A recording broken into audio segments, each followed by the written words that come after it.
200명 교인 500명으로의 프로젝트. 오늘은 프렌으로 설교에 관련된 내용을 설명하겠습니다.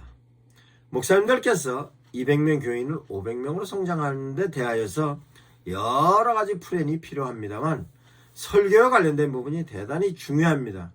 그 설교를 어떤 패러다임을 갖고 지금까지 설교를 하셨는가에 대한 내용을, 그러면 200명 교인에서 500명으로 가기 위해서는 현재 갖고 있는 패러다임으로서는 부족합니다. 그러면 패러다임이 실제적으로 성장할 수 있는 설교의 패러다임으로 변환이 되지 않으면 실제적인 면에 있어서의 성장은 어렵습니다. 그러면 현재 가지고 있는 목사님의 설교에 관련된 패러다임을 점검해 보아야 하는 것입니다. 그러면 그 점검에 관련된 내용은 어떤 내용이 있는가? 목사님들께서 설교를 할 때 어떤 목적을 갖고 설교를 하십니까? 그러면 설교에 대한 목적이 200명이 500명으로 가기 위해서는 교회 부흥에 관련된 내용이 목적이 되어 겁니다. 그러면 부흥에 관련된 목적으로 진행하실 때, 그러면 실제적으로 부흥할 수 있는 데 대하여서 어떤 목적입니까? 성도들로 하여금 부흥에 관련된 목적이면 그 목적을 이루기 위해서 성도들을 결단을 시킬 것인지 변화를 시킬 것인지, 아니면 실제적으로 성도들이 가지고 있는 신앙적인 역량을 유지시킬 것인지 성장으로 갈 것인지에 대한 목적이 정해졌을 것입니다. 그러면 그 목적이 정해지면 성도들을 교회 성장에 관련된 내용으로 결단을 시켜야지. 그러면 교회 성장에 관련된 필요적인 요소가 어떤 부분이냐? 전도이다. 그러면 전도이면 그 전도에 관련돼서 성도들로 하여금 결단을 시켜야 되겠다. 성도들로 하여금 전도로 변화를 시켜야 되겠다. 성도들로 하여금 전도로서 지속적으로 전도가 될 수 있게, 성도들로 하여금 전도를 통해 성장을 목적으로 해야 되겠다. 이와 같은 실제적으로 방향성에 대한 목적이 나와야 되는 것입니다. 그러면 전도로서 방향을 정하면 전도로서, 양육의 방향을 정하면 양육으로서 성도들에게 결단과 변화와 유지와 성장에 관련된 내용을 목적으로 삼는 것입니다. 그러면 그와 같은 목적이 형성이 됐으면 그 목적에 따라서 성도들로 하여금 동기부여를 시킬 것인가 동기유발을 시킬 것인가 어떻게 하셨습니까? 그러면 200명이 500명으로 가기 위한 목사님의 설교 목적에 따라서 그 목적을 전도로서 목적이 정해지면, 양육으로서 목적이 정해지면 그에 따라서 성도들을 어떻게 동기부여시키는 설교를 하십니까? 동기부여 설교를 하면 실제 동기부여는 어떤 동기를 적용하십니까? 접근 동기입니까? 회피 동기입니까? 복합적인 동기입니까? 그러면 동기부여가 정리가 되었으면 그럼 어떤 동기유발을 시킵니까? 과정의 동기유발입니까? 아니면 거기에 따라서 동기유발의 적정성으로 맞아떨어지는 동기유발입니까? 이와 같은 데 됐네. 동기유발에 관련된 내용도 목사님들께서 어떤 동기유발을 하십니까? 자연 발생형 동기유발입니까? 아니면 시스템적인 동기유발입니까? 이와 같은 데 대해서 목사님들께서 동기유발과 관련된 내용을 어떻게 이해하십니까? 그 동기유발을 이루기 위해서 성도들이 어떤 욕구를 갖고 있는지 파악하십니까? 이와 같은 데 대하여서 동기부여와 동기유발에 관련된 내용이 정리가 되면 실제적으로 이제 본격적으로 성도들을 향하여 하나님의 메시지 전해야 되는데, 성도들을 얼마만큼 이해하고 계십니까? 성도들을 이해하기 위해 성도들은 어떻게 분석하셨습니까? 성도들 개인마다 전부 다 분석이 되셨습니까? 그러면 그 성도들이 실제적으로 교회 인사이드, 교회 내적인 부분에 있어서의 생활만 분석이 됐습니까? 교회 외적으로 생활하는 삶의 전체적인 내용 분석이 다 됐습니까? 실제적으로 교인들에게 필요한 내용을 하나님의 메시지로 제시하기 위해서는 성도들이 가지고 있는 상태, 상황, 여건, 조건에 관련된 모든 내용을 목사님들에게 알고 계셔야 그네들에게 필요한 메시지를 제시할 거 아닙니까? 그 메시지에 따라서 성도들이 그 목적에 따른 데 대한 내용으로 성도들이 이해할 거 아닙니까? 그러면 그 목적을 이루기 위해서 성도들의 분석이 되어져야 하는 것으로 성도들이 기본적인 개인 하나 한 사람 한 사람 다 분석이 되어야 합니다. 그 내용은 교인 한 사람은 세밀하게 분석할 수 있는 주민 해서 그 사람 한 사람 한 사람마다 다 파악해야 됩니다. 뿐만 아니라 줌아웃으로 그 성도도 주변 환경에 대한 내용을 전부 상황을 봐야 할 거 아닙니까? 그 내용을 분석하지 않으면 실제적으로 성도들에게 필요한 메시지를 제시할 수 없습니다. 그러면 지금까지는 그냥 그게 통했다 하면 성장을 하기 위해서는 전략을 짜는 부분에 있어서 상대방을 알아야 전략이 짜지죠. 반드시 교인 분석하시기 바랍니다. 그 교인을 분석하시는데 그 분석이 주민으로 분석, 주마우스로 분석 다 해야 됩니다. 그러면 실제적으로 분석이 되어졌으면 목사님들께서 타겟팅으로 정의해야 하는 데 있어서 설교로서 타겟팅을 해내야 되는데 그럼 설교로서 타겟팅을 어떻게 합니까? 그러면 누구한테 설교를 합니까? 그 설교하는 데 있어서 그러면 전교인들을 성도를 합니까? 아니면 부분적으로 누구누구? 근데 실제로 목사님들께서 예배를 통하여서 하나님의 메시지를 선포하는 데 있어서 그러면 예배로서면 그 예배가 어떤 예배입니까? 주일날 메인 예배입니까? 아니면 주일 오후에 콘텐츠 예배입니까? 수요 성경 공부입니까? 금요 철야입니까? 아니면 새벽 예배입니까? 이와 같은 데 대한 내용이 설교로서로 제시하는 데 대한 내용이 실제로 똑같은 교인이라 할지라도 주일날 나오는 교인, 주일날 오후 교인, 수요 예배 교인, 금요 철야 예배 교인, 새벽 예배 교인 다 다르다고 생각을 하셔야 합니다. 그래야 그네들이 현재 왔을 때 어떤 욕구를 갖고 왔느냐에 따라서 거기에 따른 필요의 메시지를 제시하여야 하는 것이므로 실제로 같은 성도를 할지라도 타겟팅으로서 상대는 다 다르다고 이해하셔야 하는데 어떻게 이해하셨습니까? 성도들이 정확히 타겟팅이 되었습니까? 직분으로 타겟팅, 연령별로 타겟팅, 영역으로 타겟팅, 지력으로 타겟팅 전체적인 부분에서 목사님들께서 이와 같은 내용이 분석으로 끝나야 합니다. 그러면 그와 같은 데 대한 내용을 이제 정리하는 것이 스케칭이고 그 정리하여서 데이터를 어떤 데이터를 갖고 있느냐에 따라서 목사님들께서 제시하는 설교로서의 메시지는 성도들에게 이해가 되는 것과 인식이 되어져서 각인이 되는 건 전혀 다르게 각인이 되는 것입니다. 이와 같은 부분에 있어서 스케칭이 다 끝났습니까? 이제부터는 스케칭 하십시오. 스케칭을 하여야 200명 교인들을 향하여 그에게 적절한 메시지를 제시할 수 있는 것입니다. 그 적절한 메시지가 목사님께서 의도하고 계시는 목적과 함께 일치하고 그 목적이 하나님과의 관계, 하나님께서 원하시는 목적이고 그 목적이 성도들과 함께 공감대를 통하여서 성도들의 목적이 되는 것입니다. 그러면 이와 같은 부분에 있어서 성도들을 향하여서 분석적 플랫폼에 의해서 분석이 다 되었습니까? 분석적 플랫폼에 대해서 제가 유튜브에 올려놨으니까 상세 내용을 전체적인 분석을 통하여서 성도들을 이해하시기 바랍니다. 그러면 분석적 플랫폼에 의해서 분석이 되었으면 그네들에게 필요한 하나님의 메시지 무엇인지 이제 하나님의 메시지에 대한 이해를 하셔야 할 것입니다. 그러면 그네들의 필요한 하나님의 메시지는 무엇이고 하나님께서 의도하고 계시는 성도들을 향하여 제시하는 메시지가 무엇인지 하나님의 메시지 이해해야 될 거 아닙니까? 그러면 하나님의 메시지는 어떤 메시지가 있습니까? 메시지에 대한 내용을 이해하셔야죠. 메시지에 대한 내용은 하나님께서 어떤 의지를 갖고 세상을 이끌어 가시는가? 의지에 대한 내용이 목사님 숙지하셔야 할 것입니다. 그러면 그 의지적인 부분을 성도들이 어떻게 제시할 거냐? 그러면 지금 성도들의 필요한 하나님의 메시지는 의지적인 메시지냐?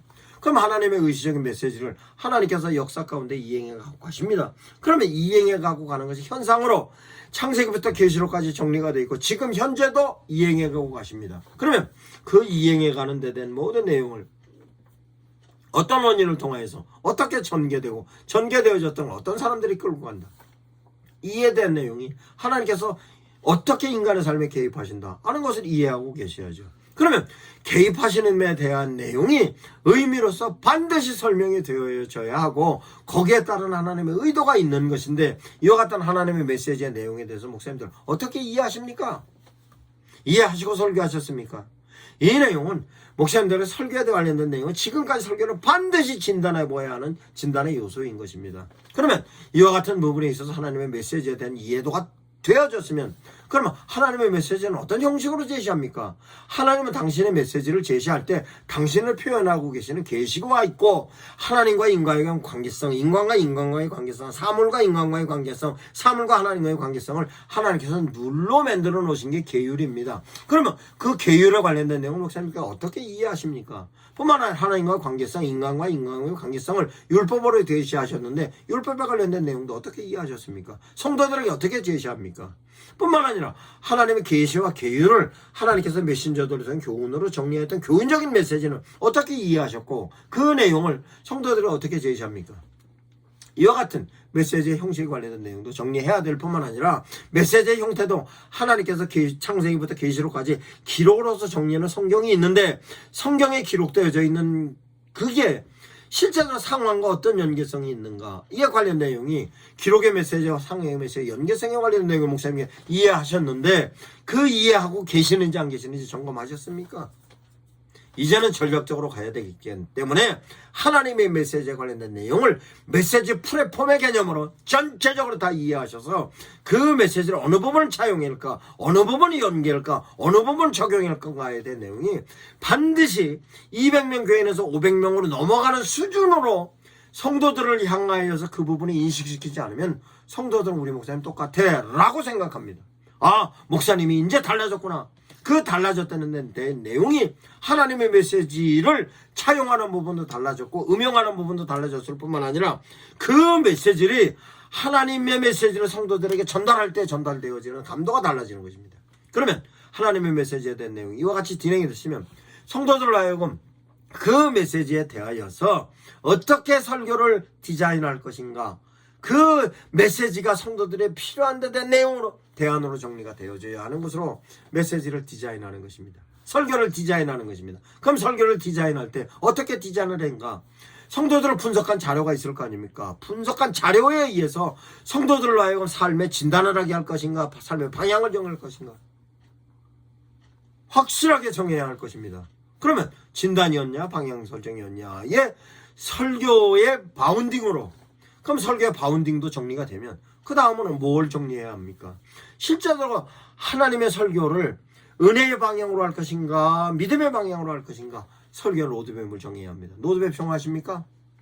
로드맵까지 정했습니까? 그러면 나는 은혜의 방향이다, 나는 믿음의 방향이다. 그러면 은혜의 방향이면 은혜의 방향대로, 믿음의 방향이면 믿음의 방향대로 실제로 성도에 필요한 데 대한 내용을 프레임으로 구성해야 할 거 아닙니까? 그럼 그 프레임은 하나님의 로드맵 중에서 초월적인 은혜, 실존적인 은혜, 사유적인 은혜, 실천적인 은혜, 초월적인 믿음, 실존적인 믿음, 사유적인 믿음, 실천적인 믿음을 어떻게 프레임으로 구성하는 프레임을 구성해야 하는 것입니다. 그럼 프레임까지 구성이 되어졌으면 어떤 패턴을 적용할 건가? 패턴에 있어서 그러면 목적의 패턴으로 정할 것이냐, 내용의 패턴으로 정할 것이냐, 형식의 패턴으로 정할 것이냐, 아니면 전달 방식의 패턴으로 정할 것이냐. 그럼 내용의 패턴으로, 아니면 목적의 패턴으로 결단이냐, 변화냐, 유지냐, 성장이냐. 설교의 형식으로서는 제목 설교냐, 본문 설교냐, 사건 설교냐, 상황 설교냐, 인물 설교냐. 그러면 그에 따른 전달 방식은 제사장적 방식으로 할 거냐, 예언자적 방식으로 할 거냐, 선지자적 방식으로 할 거냐, 교육자적 방식으로 할 거냐. 아니면 내용으로서는 결단의 내용으로서는 그러면 감동의 내용으로 할 것이냐, 설득의 내용으로 할 것이냐, 선당의 내용으로 할 것이냐, 교육의 내용으로 할 것이냐. 이와 같은 패턴으로 정리가 돼서 설교가 전체적으로 원고적인 디자인이 끝나야지 성도들이 아주 수준 있는 설교라고 이해하고 인식하게 되며, 이해하고 인식되어졌던 것을 각인되어서 삶의 현장에서 쓰는데 그와 같은 내용을 목사님들 반드시 진단해 보아야 하는 것입니다. 진단하셨습니까? 그러면 원고적인 부분에 있어서로 진단이 되었으면 실제적으로 이제 전달에 관련된 내용을 진단해야 할 것 아닙니까? 그러면 전달하는 데 있어서 전달은 표현력으로 스피칭입니다. 그럼 스피칭 하는 데 있어서 목사님께서 의도하고 계신 때 대하여서 설교의 목적을 정하고, 목적에 따라서 설교 제목도 정하고 본문도 정해 있는데 그 정해진 거에 따라서 목사님들께서 어떻게 스피칭을 하십니까? 그 스피칭에 있어서 속도는 어떻게 하고, 스피칭에서 피칭은 어떻게 하며, 스피칭에서 파워는 어떻게 형성하고, 스피칭에 있어서 포즈는 어떻게 하는가, 이에 대한 내용을 숙지하지 않으면 실제적으로 스피칭의 효과가 떨어지면 설교가 전달의 효과가 떨어지는 것입니다. 그와 같은 내용 숙지하셨습니까?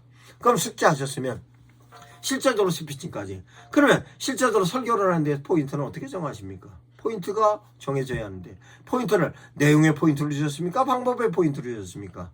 내용의 포인트로 주면 어떤 내용입니까? 뿐만 아니라 설교에 있어서 포인트를 정해 놓으셨으면 그 포인트를 설교 전반부에 쓰시겠습니까? 후반부에 쓰시겠습니까? 중반부에 쓰시겠습니까? 진단하셨습니까?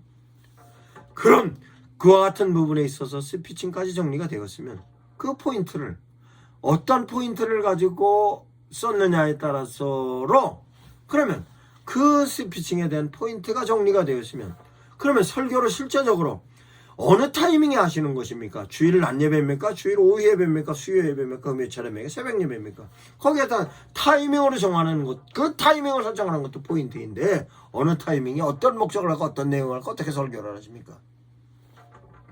대단히 중요한 것입니다. 이 대단히 중요한 것에 대하여서 실제로 타이밍까지 정해지면 그 타이밍까지 정해졌던 전반적인 내용이 목사님들께서 의도하고 계신 목적에 따른 제목이 적절하게 정해졌는가.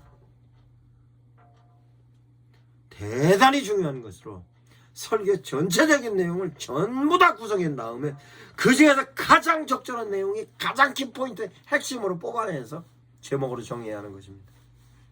그 제목으로 정하는 데 대한 내용이 실제적으로 이 제목에 따른 데 대한 내용이 가장 적절한 본문이 어디였는가에 대한 내용이 실제적으로 설교 본문과 제목과 함께 이 모든 내용을 디자인하면서 적절하게 정리가 되지 않으면 설교의 효과는 떨어집니다. 어떻게 하셨습니까? 이렇게 정리가 되어지면 그 정리되어졌던 내용을 가지고 목사님들께서 설교를 하십니다. 그러면 성도들 하여금 하나님의 메시지가 전달될 때 반응을 보아야 될 거 아닙니까? 목사님 200명 교인이 될 때까지는 그냥 해도 됩니다. 인간적으로 친해질 수도 있어요. 뿐만 아니라 목사님을 이렇게 만나는 접촉점이 많았기 때문에 접촉적인 시간도 많았고 접촉점도 많았기 때문에 성도들을 이해시키는 데 효과적입니다만 이제 교인이 200명에서 500명이 늘어나면 접촉점도 떨어지고 접촉점도 떨어지는 뿐만 아니라 접촉되는 타이밍도 많이 줄어듭니다. 그러면 어떻게 할 것입니까? 그거에서 가장 핵심적인 포인트는 설교인데 설교로서 성도들로 하여금 지금까지 접점이 떨어졌던 접점에 관련된 어떻게 보완을 할 것인가에 대한 만큼의 설교가 성도들로 하여금 제시할 수 있는 부분으로서 연구가 되어야 하는 것입니다. 그러면 성도들로 하여금 목사님의 설교를 어떻게 반응하고 있는가? 예배 시간에 설교하면서 교인들의 반응을 봐야 합니다. 예배 끝난 이후에 교인들에게도 반응을 봐야 합니다. 그 반응을 삶의 현장에서 어떻게 적용하는 것도 봐야 합니다. 이렇게 실제적으로 설교로서 삶에 관련된 내용으로서 성도들이 아이덴티티가 형성이 되면 그 아이덴티티를 가지고 삶의 현장에서 내가 하나님의 메시지를 통한 설교로서 변환되었던 모습이 삶의 현장 가운데 나타납니다. 그러면 내가 실제적으로 삶의 현장 가운데서 교회 아니면 교회 안에서로 양육이 나타나는 거고 교회 밖은 교회 밖으로서 전도로 나타나는 것으로 성도들이 실제 삶에 있어서 목사님의 설교가 오케이션 자료가 되는 것이며 오케이션 자료가 실제적으로 성도들로 하여금 아비투르스를 형성하게 하는 것으로서의 설교인데 여기까지 확인하셨습니까? 그러면 다 확인이 끝났으면 어떤 부분이 긍정적이었습니까? 어떤 부분이 부정적이었습니까? 반드시 마지막에 피드백까지 정리를 해야 하는 것입니다.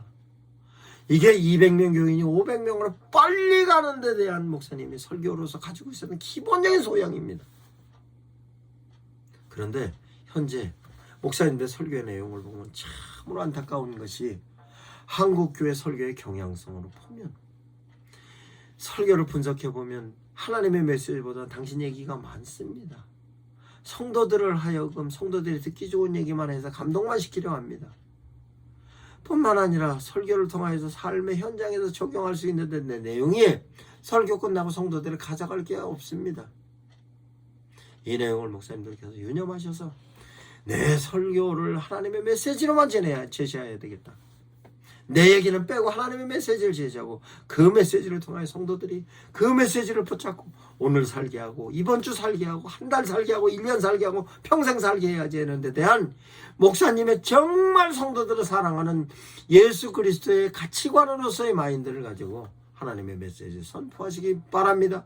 하나님 그걸 원하고 있으며 그런 교회는 성장합니다. 그래서 200명 교회가 500명으로 성장하는데 이와 같은 마인드를 통하여서 3개월 안에 해결하시기 바랍니다.